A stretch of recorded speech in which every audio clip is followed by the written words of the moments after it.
Rocky Balboa was winding down his outstanding career when Clubber Lang came out of nowhere and threw a grenade on his retirement plans. One second you're trying to sail off into the sunset, and the next a dude in a mohawk is calling you a chump and telling you he wants to take your wife on a dinner cruise with all-you-can-eat shrimp towers. A hungry competitor willing to do whatever it takes versus a champion who lost his edge. This is Rocky Balboa versus Clubber Lang. What's your prediction for the fight then? Prediction? Yes, prediction. Pain.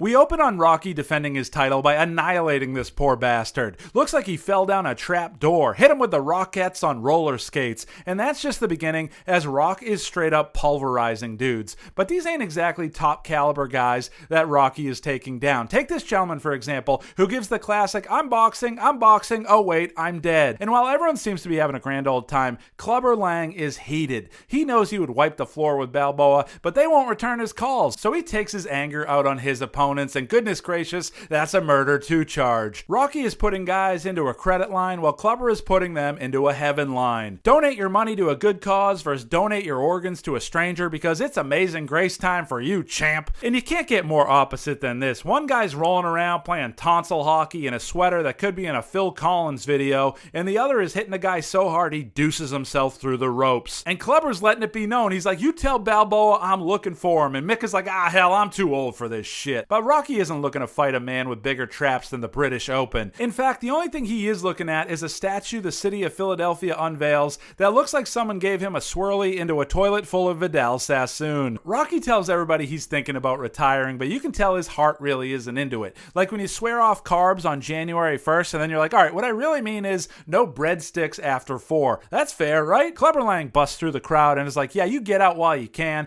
because I'm looking to knock your bowling ball ass head clean off your shoulders. Lang accuses Balboa of fighting bums, and Rocky's like, just because my last opponent looked like a bank teller addicted to fettuccine doesn't mean he couldn't throw hands. Clubber squares up, and Mickey's like, Rock, I learned the hard way that you never fight a man in a suede jacket before lunchtime. But Clubber crosses the line when he offers to slow grind with Adrian at a Phillies game, and Rocky's like, dog, I will mess you up. The stage is now set. There's no putting this genie back into the bottle. It's time to ring the bell and see what's what. Dead meat. Rocky's doing a nice little interview like he's being named Hero of the Week by the local news for saving a cat from a tree. Meanwhile, Clubber Lang is cutting the sickest wrestling promo of all time. It's so intense that everybody in the room has dripped at least 3 to 5 drops of piss into their tighty whities. And oh shit, don't look now, but here come the salt and pepper shakers. Rocky heads to the ring, and Clubber Lang comes to the top of the stairs like Laney Boggs, and he's like, am I a bet? Am I a fucking bet? The guys once again try to go at each other like reality show cast members after 12 cranberry vodkas. And this is pandemonium with people getting tossed left and right. And unfortunately, Mickey gets smoked, and spoiler alert, R.I.P. to that man. Rocky is shook. There's no way he's in the right headspace to fight a guy who's swung on at least a half dozen UPS drivers before. And if I was a betting man, just judging by their faces, I'd say Rocky's about to get demolished. The bell rings and Rocky comes out swinging, and it's clear his goal is to go for an early knockout. He's throwing a whole bunch of fuck you and yo mama punches. Maybe I was wrong. Maybe Rocky can win this thing. But Clubber Lang is like, okay, big dog, you ready for your brain to do jumping jacks? He starts throwing missiles known as the exploding eardrum. Just overhand lefts like he's tossing 12-6 curveballs and buckling knees. It's clear Rocky's never been hit this hard because he's moving around the ring like he's got a fresh set of jet ski legs. The bell rings, and right about now, he's got to be wishing somebody would pull the fire alarm. Like, Paulie, call in a bomb threat, my man, let's go. But unfortunately for him, nobody stops the fight, and he heads back out for round number 2, and the onslaught continues. Clubber Lang is now crow hopping like he's trying to impress his date at one of those guess your speed pitching machines. Like, hey babe, check this out. 74 miles an hour and a torn rotator cuff. Now who wants a motherfucking soft pretzel? He stands Rocky up like he's in Mortal Kombat, and he just heard someone say, finish him. And I hate to blame the refs here, that's kind of a cop-out, but this is probably a good spot to step in and stop this. Okay, Rocky Balboa may have been killed. I repeat, Rocky Balboa may be dead. And anyone who's ever had a rough hangover knows this contemplation face. Like, should I get up and shower or just lay back down and watch Baywatch with a big ass jug of Pedialyte? Clubber wins, and Rocky is in another dimension. He's like, yo, let me know when we start this shit because I'll kick his ass, I swear I will. I'm afraid! All right? You want to hear me say it? You want to break me down? All right, I'm afraid. Before last fight, these guys trained in completely different ways. Rocky was half-assing his workout in a gym that appeared to be for children's birthday parties, while Clubber did a routine called closed casket cardio. This time Rocky knows he's got to get his shit together, but it's clear his heart just isn't in it. Like when you go on a ski trip with your buddies and you're like, yeah, I'll just sit in the lodge with my big-ass boots that give me bunions. Finally, Adrian is like, can you stop being emo as hell? That speech lit a fire under Rocky's ass, and he gives Adrian a hug known as the I'm sorry I said your sister looked good in a bathing suit. Rocky shows up looking like the plaintiff in a slip and fall civil trial, and that means a sandcastle is about to get destroyed with a right hook. But he's struggling. He can't punch, he can't move his feet, and he's running like that giant ass hamburger helper hand is sitting on his chest. But Rocky came here to do two things: wear a top from the JCPenney summer catalog and train his ass off. So he keeps grinding, and holy shit, Clubber Lang's gonna go bye because these boys are in sync. Back to the sprints, and Balboa is now pumping his arms like he's trying to get out of a car wash he's been stuck in for days. That's called making gains, and it's right where you want to be. Rocky's strong, he's quick, and you know what? He's sneaky, like a hypnotist that makes you walk around like a chicken. You can tell Rocky's locked in because he's moving around like a coked up DJ. And right here we're seeing some strong contenders for the cover of a little magazine called Thighs Monthly. Now it may look like he's getting hit with 3 tasers simultaneously, but any good track coach will tell you that means you're accelerating at a rapid pace. He's what kids would call fucking bombing. The lines in his triceps and biceps are causing his body to be aerodynamic, and he's cutting through the wind. And like a restaurant with an extensive dessert menu, he finishes strong. Him and Apollo take it to the water, and this is 2 men saying we worked our asses off and accomplished our goals, and now it's time to go nipple to nipple in the Pacific Ocean because you know what? We earned it. A beautiful montage, and one that signifies that fight number 2 is going to be a totally different ball game. Most exciting background for the anxiously awaited rematch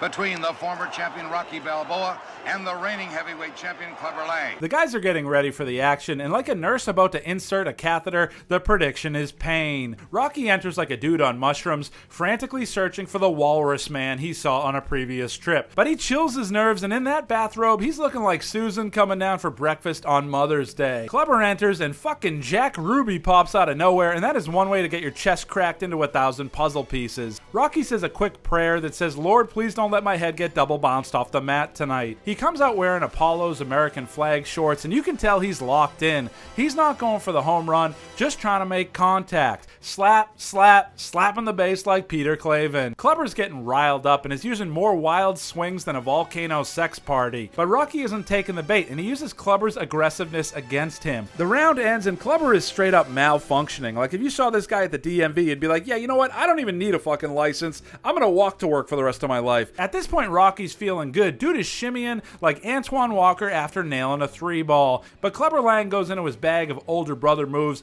with a 2-handed push, a good luck chuck, and of course, the how's my armpit smell biatch. Rocky gets his bearings and steps back up, and my god, put up your dukes, man. And things just get worse from there, with Clubber straight up deleting Rocky's memories. There goes last week, there goes last year, and oh no, we're in danger of losing the entire junior prom at this point, which means see you later to those images of slow dancing with Danielle. Clubber continues his assault until Balboa's body moves like he's involved in a horrific parasailing accident. We get deja vu from the first fight, with Rocky looking around and wondering if he's got what it takes to get up. But this fight is different. This fight he is going to get up and play great defense, and it appears I have been tricked once again. A few more punches and sniped from the rafters, day to day with a nasty case of turf toe. Rocky gets up and again lets Clubber throw haymaker after haymaker after haymaker. His strategy is to let Clubber tire himself out from landing 743 straight punches in 2 rounds. It's risky, and it involves a possible stint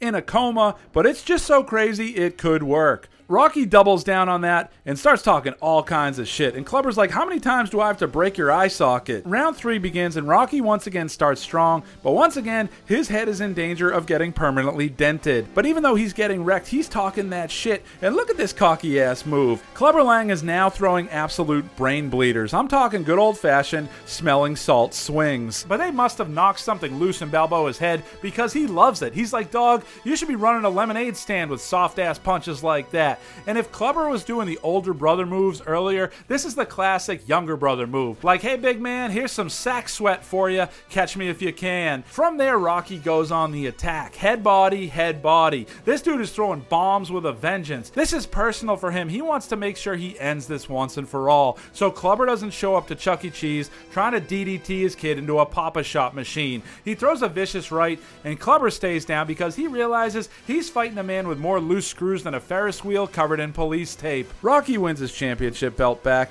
and celebrates in a way that would snap any man's ACLs. Rocky Balboa and Clubber Lang were two heavyweights at the top of their game who hated each other's guts. For these guys, it was personal, and for the fans, it was glorious. A champion got pushed to the brink and then ran a 4.340 on a sandy beach and said, "Not today, my friends, not today." Rocky Balboa, champion once again.